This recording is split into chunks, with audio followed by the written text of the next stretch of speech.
وَإِعْرَاضُنَا عَنِ الْعَمَلِ لِلْآخِرَةِ، ہم نے اپنے آپ کو دنیا میں غرق کر لیا، ہم دنیا کے اندر مستغرق ہو گئے، ہم نے آخرت کے لیے عمل کرنا چھوڑ دیا، آخرت کو بھول گئے، دنیا کو اپنا جو ہے وہ سارا کچھ بنا لیا۔ ہم زندہ ہیں تو دنیا کے لیے، ہماری کوششیں اور محنتیں ہیں تو دنیا کے لیے۔ ہم تو وہ تھے کہ جس کا منہج اللہ کا قرآن یہ کہتا ہے کہ قُلْ إِنَّ صَلَاتِي وَنُسُكِي وَمَحْيَايَ وَمَمَاتِي لِلَّهِ رَبِّ الْعَالَمِينَ لا شریک لہ وبذالک امرت وانا اول المسلمین۔ لیکن آج ہم دنیا میں غرق ہو کے رہ گئے، آخرت سے ہم نے منہ موڑ لیا۔ اللہ کا قرآن مطالبہ یہ کرتا ہے قل ان کان آباؤکم وابناؤکم واخوانکم وازواجکم وعشیرتکم واموال اقترفتموها وتجارۃ تخشون کسادها ومساکن ترضونها احب الیکم من اللہ ورسولہ وجہاد فی سبیلہ فتربصوا حتی یأتی اللہ بامرہ واللہ لا یہدی القوم الفاسقین۔ سورہ توبہ۔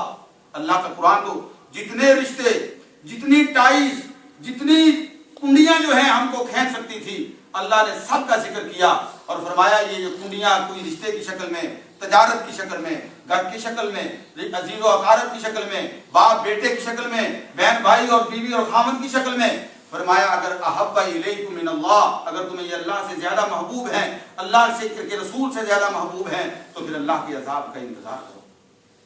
ہم نے اپنے آپ کو دنیا میں غرق کر دیا، ہم دنیا میں ڈوب گئے، آخرت کو بھول گئے۔ میرے بھائیوں، امام ابن القیم رحمۃ اللہ تعالی علیہ کی بڑی مشہور کتاب ہے، علماء بیٹھے ہوئے جانتے ہیں، اتحاف السادہ للمتقین، بڑی مشہور کتاب ہے۔ اس کے چوتھے والیوم میں صفحہ نمبر 515 میں انہوں نے ایک حدیث بیان کی ہے۔ ماشاءاللہ یہاں کا ماحول ہے اور میری بھی یہ عادت ہے کہ جو بات بھی کی جائے حوالے کے ساتھ کی جائے، تاکہ ساتھی بعد میں اگر مراجعہ کرنا چاہیں تو مراجعہ کر سکیں۔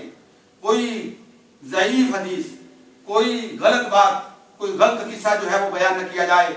میں عرض کر رہا ہوں، امام ابن القیم نے اتحاف السادہ للمتقین کے چوتھے والیوم میں صفحہ 515 پہ یہ حدیث بیان کی ہے۔ رسول اکرم صلی اللہ علیہ وسلم نے ارشاد فرمایا تھا اذا عظمت امتی الدینار والدرہم، لوگوں جب میری امت درہم و دینار کو عزت دینا شروع کر دے گی، میری امت کی نظروں میں صرف درہم و دینار کی عزت ہوگی، درہم و دینار کا مقام ہوگا، درہم و دینار کی ویلیو ہوگی، نزیت منہا ہیبت الاسلام، اس امت سے جو اسلام کی ہیبت ہے اس کو چھین لیا جائے گا، محروم کر دی جائے گی یہ امت اس سے۔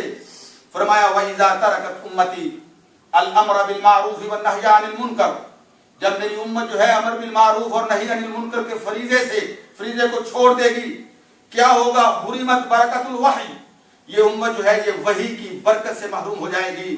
اور وحی ایک اللہ کا قرآن ہے اور دوسرا محمد الرسول اللہ کا فرمان ہے۔ ایک وحی مطلوب ہے، ایک وحی غیر مطلوب ہے۔ ایک وحی وہ ہے جو قرآن کی شکل میں اللہ نے نازل کی، ایک وحی وہ ہے کہ جس کے بارے میں محمد رسول اللہ نے گواہی دی، الا انی وأوتیت القرآن ومثلہ معہ، مجھے قرآن بھی دیا گیا اور قرآن جیسی ایک اور چیز بھی دی گئی، اور وہ میرے نبی کی حکمت ہے، وہ میرے نبی کی سنت ہے، وہ میرے نبی کا عمل ہے، وہ میرے نبی کا فعل ہے، وہ میرے نبی کی تقریر و اقرار ہے۔ میرے بھائیوں، امت نے جس وقت امر بالمعروف اور نہی عن المنکر کو چھوڑ دیا، امت وحی کی برکت سے محروم ہو جائے گی۔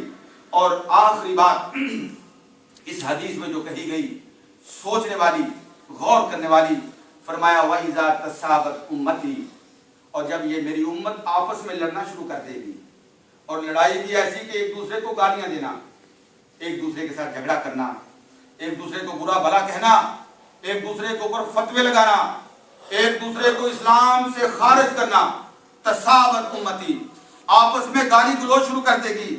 اللہ کے پیغمبر صلی اللہ علیہ وسلم نے فرمایا سقطت فی عین اللہ، اس وقت یہ امت اللہ کی نظروں سے بھی گر جائے گی، اللہ کی نظروں میں بھی اس امت کا کوئی مقام نہیں رہے گا۔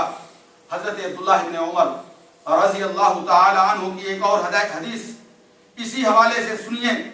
فرماتے ہیں سمعت رسول اللہ صلی اللہ علیہ وسلم، یہ حدیث ابو داؤد کی، امام البانی نے اسے صحیح کہا ہے۔ فرماتے ہیں میں نے اللہ کے رسول کو فرماتے ہوئے سنا، فرمایا اذا تبایعتم بالعینۃ واخذتم اذناب البقر ورضیتم بالزرع وترکتم الجہاد فی سبیل اللہ سلط اللہ علیکم ذلہ۔ سبب بیان کر رہا ہوں، ہم ذلیل کیوں ہوئے، عزت والے تھے رسوا کیوں ہوئے، اوج ثریا پہ تھے تحت ثرا کیوں پہنچے، آسمان کی بلندیوں پہ ہماری حکومت کا سورج چمکتا تھا، آج یہ تاریکیاں کیسے ہمارا مقدر بن گئی۔ اللہ کے پیغمبر صلی اللہ علیہ وسلم نے ارشاد فرمایا، جب تم لوگ حرام کو تجارت بنا لو گے، تمہاری تجارت جو ہے وہ حرام کے گرد گھومے گی، اور خدا کی قسم ایسے دین فروش، پیٹ کے پجاری، دنیا کے دین کے بیچنے والے اور دنیا کو اکٹھا کرنے والے ملا مل جائیں گے آپ کو، جو لوگوں کو یہ فتوے دیتے ہیں کہ تمہارے لیے شراب بیچنا بھی جائز ہے، تمہارے لیے سودی لین دین کرنا بھی جائز ہے، یہ دارالحرب ہے، یہاں پہ کوئی پابندی نہیں، یہ ساری پابندیاں دارالاسلام کے لیے ہیں۔ ہم کفر کے ملک میں رہتے ہیں، لہذا جو دل چاہتا ہے کرو، کوئی ایسی بات نہیں ہے، سود دو، سود لو، سودی معاملات اختیار کرو، شراب بیچو، جو بھی کرنا ہے وہ کرو۔ اللہ کے پیغمبر نے فرمایا تھا، جب تمہارا کاروبار، تمہاری تجارت، تمہارا بزنس جو ہے وہ حرام کے گرد گھومے گا، اور اس کے بعد وَأَخَذْتُمْ أَذْنَابَ الْبَقَرِ، اور تم کاؤس، گائے، یہ مال مویشی، ان کی دمیں پکڑ کر ان کے ساتھ اپنے آپ کو مشغول کر لو گے، ان کے پیچھے چلنا شروع کر دو گے، وَرَضِيتُمْ بِالزَّرْعِ، اور کھیتی باڑی میں اپنے آپ کو راضی کر لو گے، وَتَرَكْتُمُ الْجِهَادَ فِي سَبِيلِ اللَّهِ، اور اللہ کے راستے میں جہاد سے تم اپنے ہاتھ اٹھا لو گے، چھوڑ دو گے، سلط اللہ علیکم ذلہ، پھر اللہ تمہارے اوپر ذلت کو مسلط کر دے گا۔ آج ہم ذلیل کیوں ہیں؟ کیا اللہ کے نبی کی بات میں شک ہو سکتا ہے؟ اگر میں قسم نہ بھی کھاؤں، اگر اللہ کے نبی قسم نہ بھی کھائیں تب بھی وہ سچے ہیں۔ اللہ کے نبی نے یہ بات ارشاد فرمائی، ذلت تمہارا مقدر بن جائے گا۔ آج ہم اپنے اعمال کا جائزہ لیں، دیکھیں اپنے آپ کو، اور کس طرح ہم دنیا میں مشغول ہو چکے ہیں، کیا ہماری مشغولیات ہیں، کیا ہماری توجہات ہیں، کیا ہماری، کس لیے ہم صبح کرتے ہیں، کس لیے ہم شام کرتے ہیں، دن رات کیا محنتیں کرتے ہیں۔ اس کے بعد اللہ کے رسول کی اس حدیث کو، اور پھر جو اللہ کے پیغمبر نے یہ بات فرمائی، وَسَلَّطَ اللَّهُ عَلَيْكُمْ ذِلَّةً، کہ اللہ تمہارے اوپر ذلت کو مسلط کر دے گا۔ اور آگے بڑھیے، فرمایا وہ ذلت اس وقت تک تم سے دور نہیں ہوگی، لَا يَنزَعُهُ حَتَّى تَرْجِعُوا إِلَىٰ دِينِكُمْ، جب تک تم صحیح طریقے سے اپنے دین کی طرف واپس پلٹ کے نہیں آ جاتے۔ یا ایھا الذین آمنوا ادخلوا فی السلم کافۃ ولا تتبعوا خطوات الشیطان انہ لکم عدو مبین۔ آپ کے ایمان کو تازہ کرنے کے لیے آئیے ایک اور بات آپ کے سامنے رکھتا ہوں، یہ بھی ہماری تاریخ کا حصہ ہے۔ ہم کیا تھے، ہمارے اسلام